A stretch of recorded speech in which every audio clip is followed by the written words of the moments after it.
Okay, let's jump. As soon as we're low enough. Was he wearing a rocket pack? You're kidding, right? LEGO Marvel Superheroes came out in 2017, but I decided to give it a try in 2021. I never played a LEGO game, and with a wide selection of LEGO games, I decided to start with LEGO Marvel Superheroes 2 since I'm a fan of Marvel.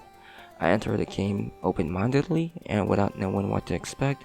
LEGO Marvel Superheroes 2 took me by surprise. LEGO Marvel Superheroes 2 has a unique original story not based on any of the MCU films, so every level is pretty much unique and has its own personality. Every level has its own villains and every level has its own protagonist. These protagonists ranges from popular characters such as the Guardians of the Galaxies, Captain America, Spider-Man, Black Panther, to lesser known characters such as Kid Cold, Stingray, and White Tiger. The character selection in this game is awesome because it has 194 playable characters, and this includes both heroes and villains. You can create a team of both heroes and villains fighting together, or if you want, have a full team of villains. One cool thing is that players have the ability to switch back and forth during combat, which is a feature that 2021 Marvel's Avengers games doesn't even have. Besides an original story, the game also contains a lot of humor, which is one of my favorite parts of the game. It made the game more fun to play. I guess that's one way of describing the game. It's a fun game, and at the end of every level, you'd always get a funny summary of what happened by J. Jonah Jameson. In this game, he's very animated, always moving around and knocking stuff over and spilling stuff on the camera, and for some reason, he really hates Spider-Man, but loves everyone else. His character really adds to the charm of the game. Welcome back to another Triple J live stream. It seems that those Kree the Guardians went after aren't working alone. A source informed me the Kree made a deal with another Kang stooge, an inhuman commonly known as Maximus the Mad. Ha! If I don't get out of Chronopolis soon, Maximus the Mad will have Jonah the Furious on his case, let me tell you. Maximus has helped the Kree invade the inhuman city of Attilan, so he can take over the throne of Black Bolt, his own brother. In response, Black Bolt has assembled his family members to free the city and take back his throne. My source told me it was difficult for Black Bolt to rally the royals with a rousing speech due to the ludicrously destructive power of his voice. But with a few frowns and mimes, they soon got the message. LEGO Marvel Superheroes 2 contains free roam and the map is significantly large, but not as large as the Grand Theft Auto 5 map, but still pretty large. Characters who can fly can travel across the map pretty fast, but characters who are stuck on foot will take a while to travel across the map. The map is pretty much made up of different locations merged into one. These include a snowy mountain region, cities, an underwater location, spaceship in the sky, and even a volcanic Asgard.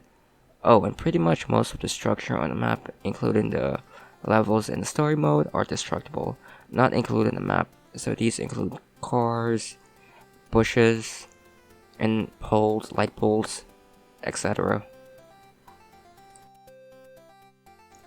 After you beat the game, it doesn't stop there. The main story only unlocks less than half of the characters, but since the game is free roam, there are many side missions available all across the map that when completed, players will have the ability to unlock the characters. Another way of unlocking characters in this game is through the use of cheat codes. That's right, you heard it, this game contains cheat codes. And cheat codes aren't only used to unlock characters, players can also use these cheat codes to have an infinite power gauge, have a Stanley detector, and use them for other stuff as well. Some things that could have been better about this game is making the objective a little clearer on certain levels. For example, in order to open a door or get to the next stage in a level, knowing what to do isn't very clear. It's as if they just expect you to know what to do. I don't know if it's intentional or not, but sometimes I do get a little confused on what to do in order to move on. Another thing that could have been better about this game is that a lot of the playable characters, both villain and hero, have similar power. For example, most of the heroes can shoot lasers, and they all look the same, just with different colors and a little different effect. Another example would be Spider-Man, Spider-Man 2099, and Spider-Man Noir all have the same special move. It would have been nice if they all had a unique special. Health bar in this game is pretty much useless. Normally in other games when you die, you have to restart all over from the start. So for example, if you die at a boss fight, you have to start the fight all over again with the boss with full health. But in this game, when you die, you come back to life right away and continue the fight. Lastly, sometimes in a boss fight, your partners will just stand still and not join in on the fight. I noticed they only fight minions, but when it comes to the actual boss fights themselves, they mostly just stand there and watch you fight, which kind of takes away from the moment. Overall, this game's awesome. To me, it reminds me of a PlayStation 2 game because of the way how the game is played, as well as the way how the control is set up. For example, not only can players move with the analog sticks, they can also move with the directional buttons if they like. And instead of attacking with the left or right trigger, players can use the regular buttons to do so.